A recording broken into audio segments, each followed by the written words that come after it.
This is a 1985 Dodge D50/Ram 50 pickup. It's missing its original grille, but has a custom-made grille in place. It's been painted blue. It was originally white. It has the aftermarket rims on the vehicle. These are not the factory original rims. It has the auto-locking hubs. It has rust in the rockers. If you can see the rust in the rockers on both sides. There's rust up in the door and rust a little bit here in the bed. There's also a little bit of bubbling right here over the wheel well. You can see on the inside here, there's also major rust right here on the inside of the floor panels. Under the driver's seat, the floor has rust, which can be seen from the underside. The mount is still intact, but there is rust in the floor. The bed had a cheap spray-in liner or roll-in liner at one time, which is starting to flake. It has a sliding rear window. It has a matching set of tires, but this tire has been recently replaced due to a flat tire.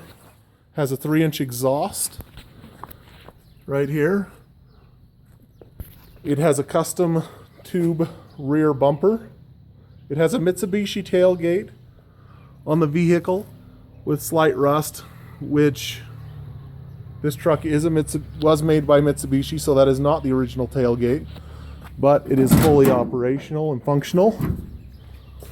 The bed is 81 inches long.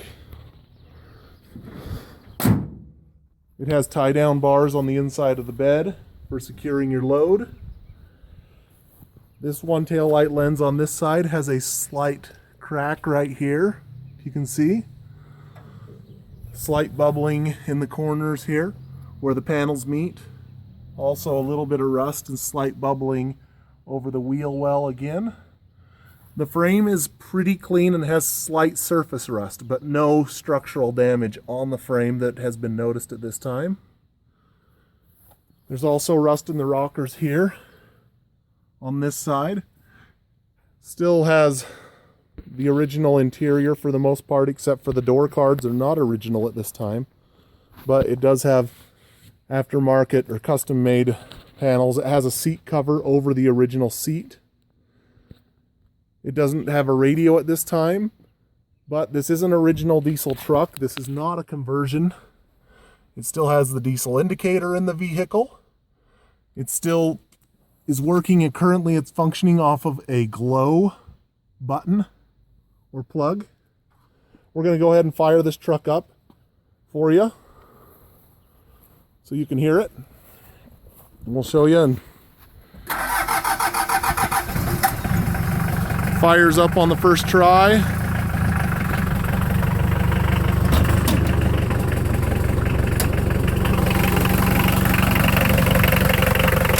So you can see here, the truck sounds like it should.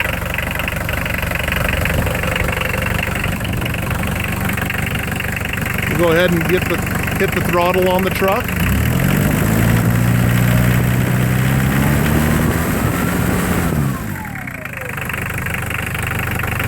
The motor is leaking out of the injection pump. The injection pump, it's leaking on this side of the injection pump. And as you can see underneath, it's leaking about that. It's leaking a few drops per second. But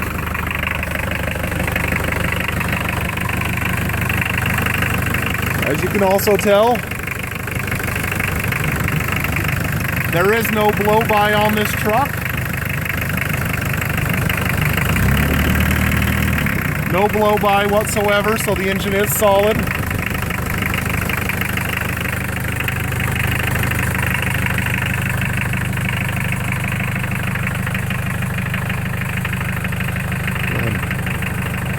So the truck is a solid truck. There's no blow-by. But are the main issues with the truck right now are rust, and the injection pump is leaking. It was said that the truck had a rebuilt motor several years ago, which is evidenced by the no blow-by. I would say that there is an glow plug or two that is not functioning properly, because it does take a little while to turn over on a colder day, but that would be evidenced by a bad glow plug, which they are still available and easy to come by. Brand new head. So it has a brand new head, Fully loaded. and that head should get you by for a while. But otherwise, it's a very clean truck. You can kind of see it was that cream color originally by under the hood, creamish white. But great truck. Would make a great donor if you have a truck that needs an engine. The transmission currently is not downshifting properly, so it would need a transmission. Those transmissions are not out of a D50, they come out of a Raider. You would need to get the hydraulic version of this transmission. They're very different. So it does, if you can see, it has a hydraulic transmission, not a cable clutch transmission. But all the diesel parts are still here, and it should be a great buy for anybody who's looking for a good truck.